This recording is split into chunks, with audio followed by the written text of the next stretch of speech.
Hi, folks, and welcome to another episode of our podcast, When I Became a Gator.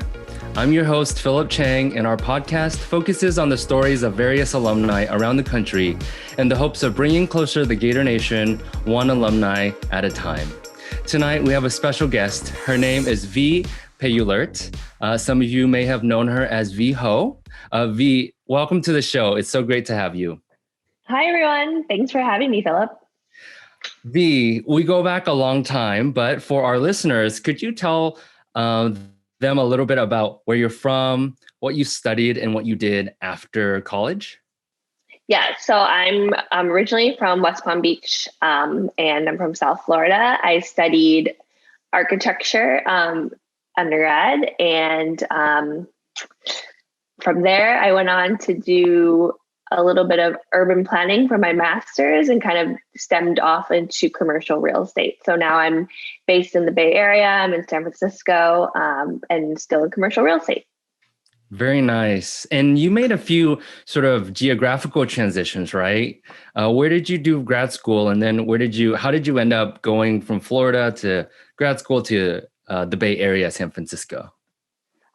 So after UF, I graduated. I went straight to USC in LA for my master's. And then I stayed a little bit in LA, went to Boston to start my career off. And then just recently, 2 years ago, moved back to the Bay Area. So really wanted to move back to California, and we landed here in the Bay.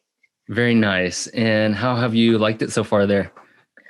Bay Area life is very easy, I would say. We don't have to shovel snow like we had in Boston. There's a lot of diversity. You feel very included in the communities here. And I think that was something that was really what I found at UF was really a community of friends and community of people that actually looked like me or had very similar interests in me. And I think living in the Bay Area actually just allows our son Harvey to grow up with people that look like him, that speak like him. So I think it's a great place to raise a family. But again, that's what I found at UF, and that's what I love. And that's why we're still friends. Yeah. What were some of the moments at UF that you felt most like a Gator, that you were so proud to be a Florida Gator? Could you share some of those memories, or perhaps it was one moment? Yeah, I think really being involved in student activities, we were fortunate to be able to travel outside of Florida. We were able to go to several conferences in the East Coast. So one that stood out to me was the East Coast Asian American Student Union Conference. I think that's the correct acronym. And we called it ECASU. So I think that was a time where I remember just being outside of Florida and being like repping Florida Gators. Everybody knew who we were, who our group was, just knew the Florida Gator chant, and really just recognize that like we were just this like small group of Floridians in the Northeast in the cold. So two conferences, I remember one at Rutgers and one at UMass. And just we were like the people who were just not used to the cold. We were just freezing in our snow jackets and our boots and our coats. But we just had a great time and just really representing our college, and just really had a bunch of pride just being together. Right. And I think we stood out because of how many layers we brought with us, because of how cold it was. Was that your first time seeing snow? I've had seen snow before growing up, but I think a lot of the people that were with us are probably their first time seeing snow. So it was just fun to have other folks experience snow for the first time. Yeah. So right now, ECASU still goes on. I know that. Again, it's the East Coast Asian American Student Union Conference. And it's I think a conference that's been going on for over 30 years now. And I remember that being a part of my Gator experience as well. And my first conference was at Yale University. And so that was also very memorable. Unfortunately, right now, I think that they have to alter it because of COVID, but hopefully in the coming years, they'll be able to host it in person again. Yeah, that would be awesome. I think the in-person experience, like everyone knows during COVID, is like 100% way better than virtual, but we're doing the best that we can during these circumstances. Yeah. And After that conference, did that impact your experience at UF and what you did afterwards too? For my involvement on campus, I was really just like spearheading just initiatives, other initiatives going on campus. So I was an external VP in ASU. So just really trying to get others involved in Asian American issues, along with folks within the Asian American community to get involved. I think I had a few liaisons between the Black Student Union and the Hispanic Student Union and other student involvement groups. I was just really kind of the point person in between. I think kind of knowing and having different relationships kind of puts you in a stronghold when you're building relationships. And at that point, I was also interning in Washington, D.C. for some national organizations. So really just grew my network that way, was able to work for HUD and for other large agencies, Asian American agencies. So that was really a great opportunity to network, and also really networking from those conferences from ICASU. Was able to meet folks from the Northeast, meet folks in DC, also meeting folks out here in Berkeley at UC Berkeley. So really just building your community, building your network was actually really valuable for me back at UF. Was able to meet a lot of people, build my network, and get career opportunities and also job opportunities. I feel like your first culture shock is going to UF and just seeing so many Asian American students. And then when you go to this conference, you get another culture shock and you start to realize that there are other large groups of Asian American students all across the country, right? And you start to realize, wow, I'm making friends with these people, and they end up being my network after I graduate and as I go into my professional life. What kind of advice do you have for students who are maybe their first or second years, maybe they're architecture students?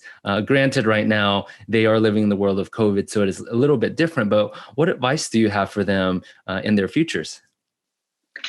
I would say don't be afraid to get involved, but also don't be afraid to say no to certain things. I think you go in very open-minded and you really want to get involved in everything. But again, you have to prioritize school. You need to prioritize what you're trying to do at UF. But also, if you do want to get involved, I think there's a balance. I think I wanted to say yes to a lot of things, but at the end of the day, I had to say no to a lot of things as well. So I think just finding that balance is critical.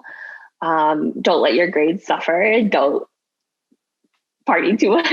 Just really just focus on things that that you could do 100%. I think doing something 25% or 50%, you're not going to give it your best. So I think really just looking at yourself and saying yes, I could do school and I could do this 100% as well would be my biggest tip of advice. Yeah. And I think you have such a great point. I think at UF, students have so many options that sometimes is almost too many options. And so to be really successful, perhaps choose the ones that are closest to your heart or the ones that you resonate with the most and give those the most energy, and then you'll reap the most from them, right? Yeah, totally. There was times where, friends reach out, hey, you want to help join or make this club or help form this thing? And I'd be like, I can't, I have school, I have architecture. Architecture took up 100% of my time. And I gave, and I gave ASU and the Asian American community another 200% of my time. So I was really overexpended 300%, but I knew that my heart was in ASU, and I really was involved in FLP, the freshman leadership program, really involved in ASU as a leader. So I really wanted to give my 100% on both. So I think it's just also the type of person that you are, depending on, where you are with your schooling and how you are balancing your extracurriculars. I think, again, like I said, finding that balance. Mm-hmm, mm-hmm. Any hopes for your newborn Harvey to go to Florida one day? Florida would be great. I advocate University of Florida to anybody that will listen. So I think it's a great education. I think, again, the number one school in the U.S. in Florida. Mm-hmm. So if Harvey wants to go to UF one day, I'd be totally supportive of him. It's a great atmosphere. having the undergrad football experience was also monumental. I think that like a lot of folks don't get that experience to have a football team or just, sports to be behind. So I think that was also one of my favorite things that a lot of schools don't offer is, a sports. Yeah, and we were fortunate during our time. We were on a winning streak. On a winning streak, yeah.